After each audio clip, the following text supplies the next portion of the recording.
रस क्या होता है? आप लोगों ने पढ़ा होगा, नाइन्थ में पढ़ा होगा, 10th में पढ़ा होगा। मतलब रस किसे बोलते हैं, क्या होता है, रस की परिभाषा क्या होती है?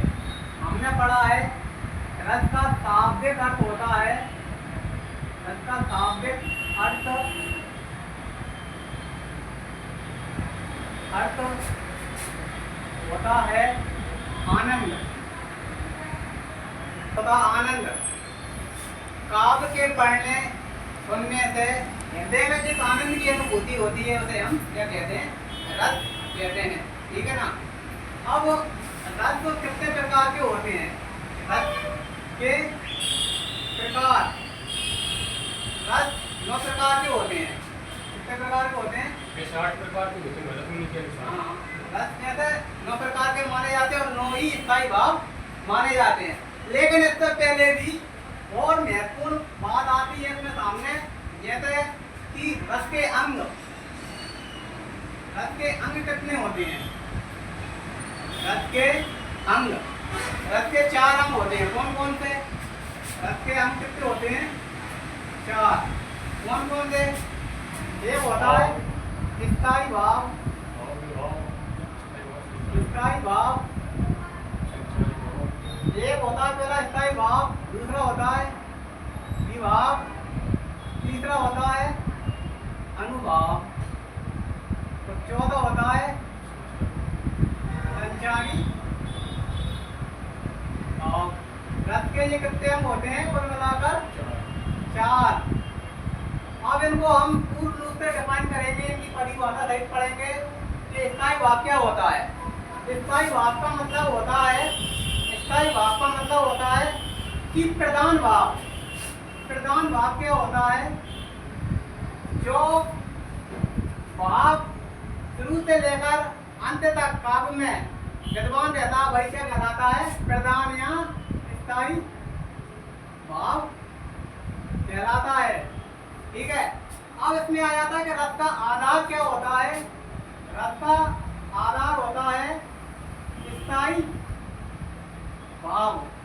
रस का आधार क्या होता है? स्थायी भाव। वेरी वेरी इंपॉर्टेंट क्वेश्चन आपसे ओटी में पूछ लिया जाएगा कि रस का आधार क्या होता है? रस का आधार होता है स्थायी भाव। ओटी में अगर पूछ लिया जाना तो यही लिखना है कि रस का आधार क्या होगा? स्थायी भाव। अब स्थायी भावों की संख्या कितनी मानी जाती है? स्थायी भावों की संख्या 9 मानी जाती है। 9। तो जब स्थायी भावों की संख्या 9 है तो रस भी कितने होंगे? 9। लेकिन भरत मुनि के अनुसार रसों की संख्या कितनी मानी गई है? 9, 8 मानी गई है। क्योंकि नाटक जो होता है, नाटक में हम कांत रस को नहीं गिनते हैं। किसको नहीं गिनते हैं? कांत रस को नहीं गिनते हैं। क्योंकि जब तो नाटक है और रस का मतलब होता है आनंद, जब आनंद आएगा तो फिर नाटक कैसा? तो इसलिए नाटक शांत होता है, शांत तरीके से देखा जाता है। इसलिए भरत मुनि ने नाटक में किसको नहीं गिना है? शांत रस को नहीं गिना है। ठीक है? पहला वाला आ रहा है समझ में, स्थायी भाव पूरा परिभाषा सही क्या क्या होता है सब स्थायी भाव पर। अगला देखते हैं विभाव।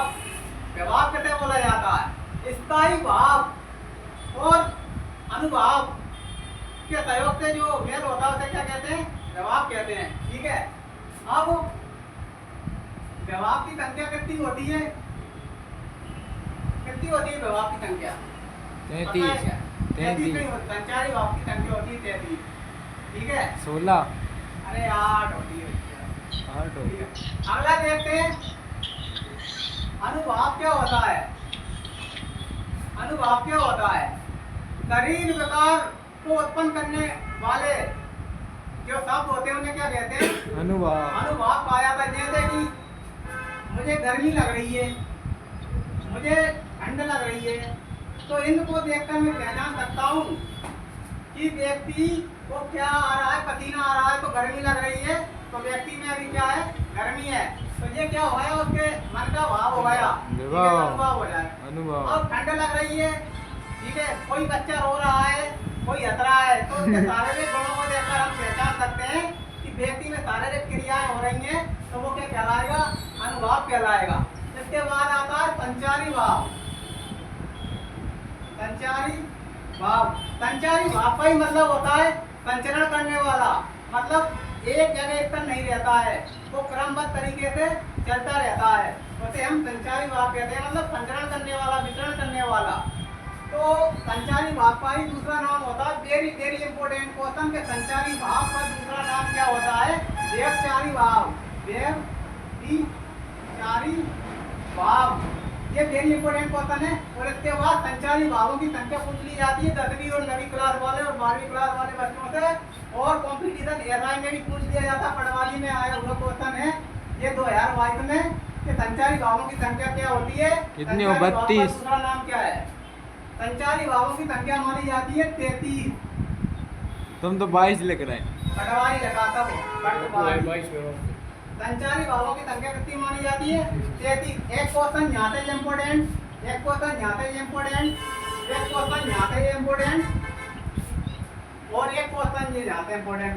अच्छा, आगे चल। क्वेश्चन इम्पोर्टेंट छोटी में से आपसे क्वेश्चन क्या पूछ दिया जाएगा।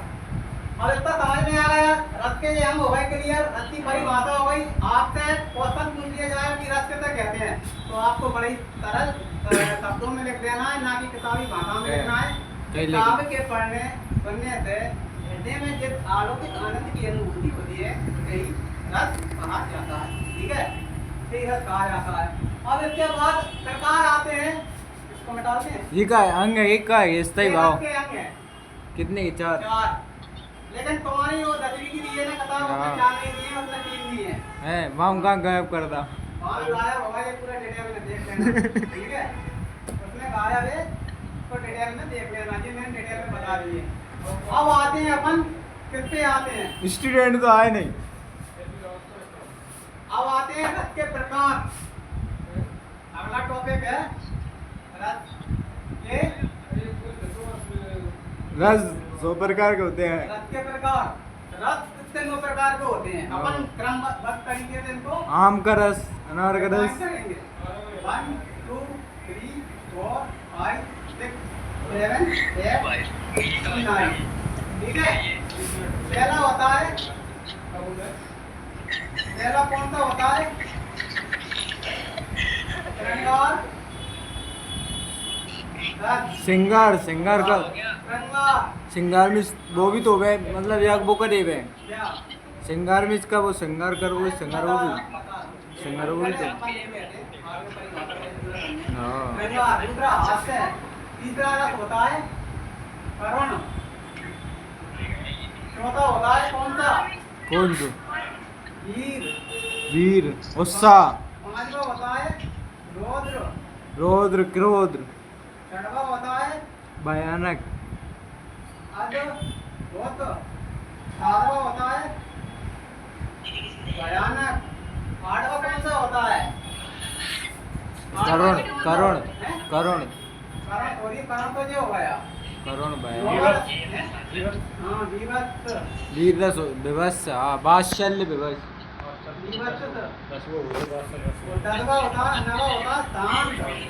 लेकिन मुख्य रूप से 9 रथ माने जाते हैं, लेकिन बाद के जो आचार्य आए थे उन्होंने 2 रथों को और बढ़ा दिया था, तो इनकी संख्या स्थायी भावों की संख्या 11 तक पहुंच गई थी, और रथों की संख्या भी हम 11 तक मान सकते हैं। अच्छा। और वो 2 आते हैं, वो कौन से हैं? अगले 2 जो श्रृंगार रथ के अंतर्गत आते हैं, उनकी गिनती किसमें की जाती है? श्रृंगार रथ में की जाती है। वो कौन से? बत्तल रथ। बात्सल। और भक्ति रथ। भगवत रथ है क्या? भक्ति।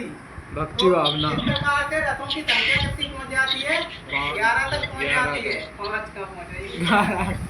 आपसे पूछ लिया जाएगा, वेरी वेरी इंपॉर्टेंट क्वेश्चन बनेगा कि बताओ रथों की संख्या कितनी होती है? 10 हो गई। मुख्य रूप से पूछेगा, मुख्य रूप से तो 9 बताना है। और कुल रथों की संख्या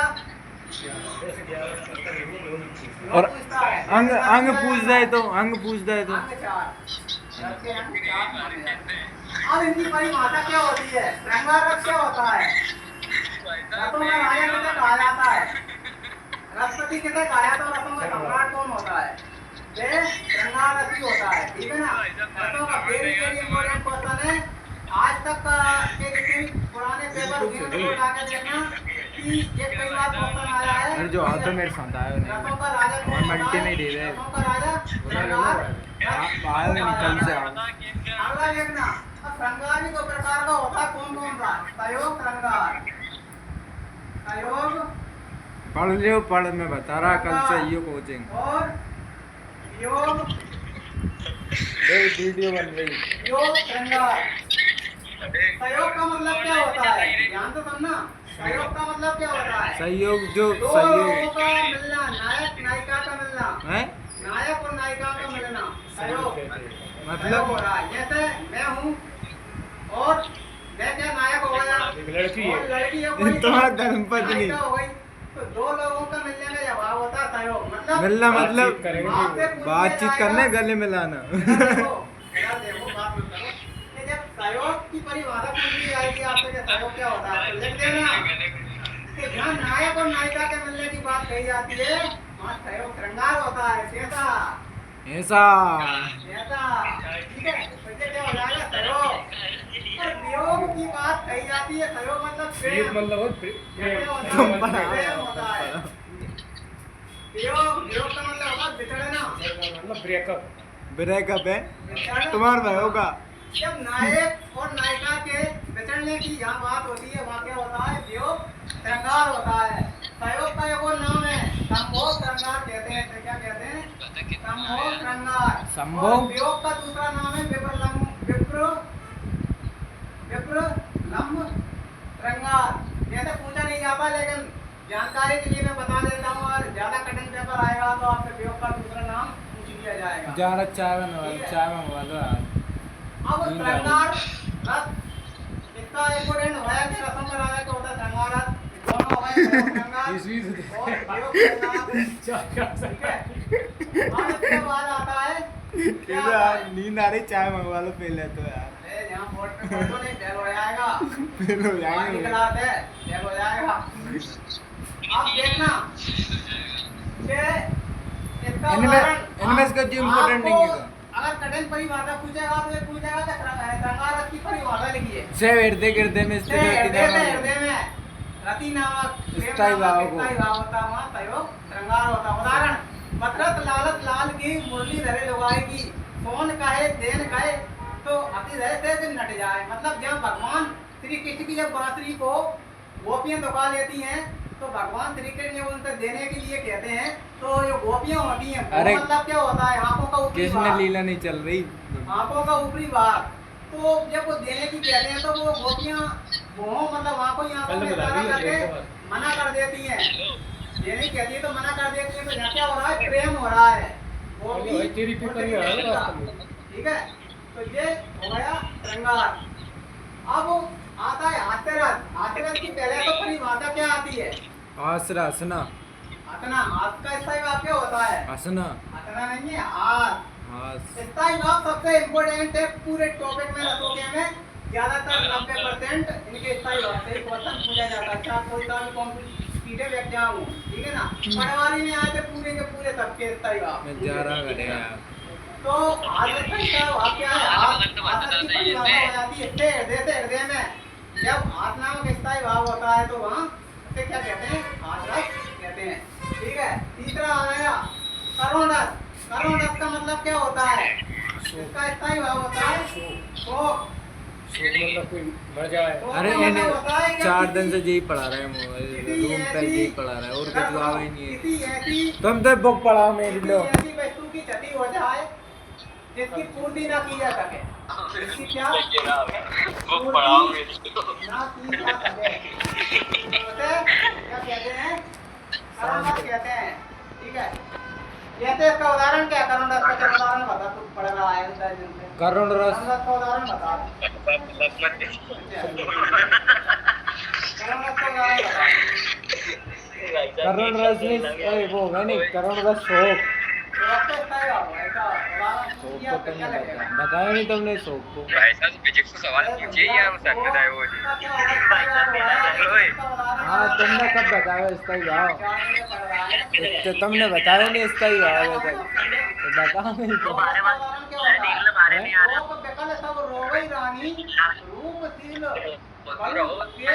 तो धर्मशाला भगवान वो दशरथ की मृत्यु हो जाती है, उसकी चारों रानियां उसके सील और गुण का बखान करती हैं और बखान करती हैं, ऊपर उड़ती हैं और बार बार नीचे गिर जाती हैं।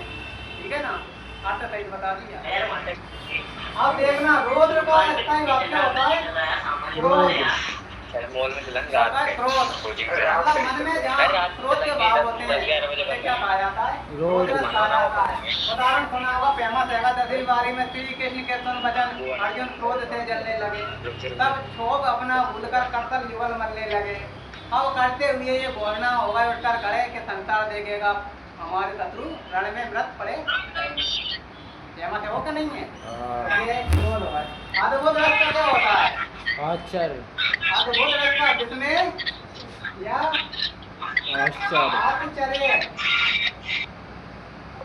मतलब किसी ऐसे दृश्य को देख लिया जाता है जिसको देखने से मन में क्या हो जाए? आश्चर्य उत्पन्न हो जाए, तो वहाँ क्या होता है? अद्भुत रस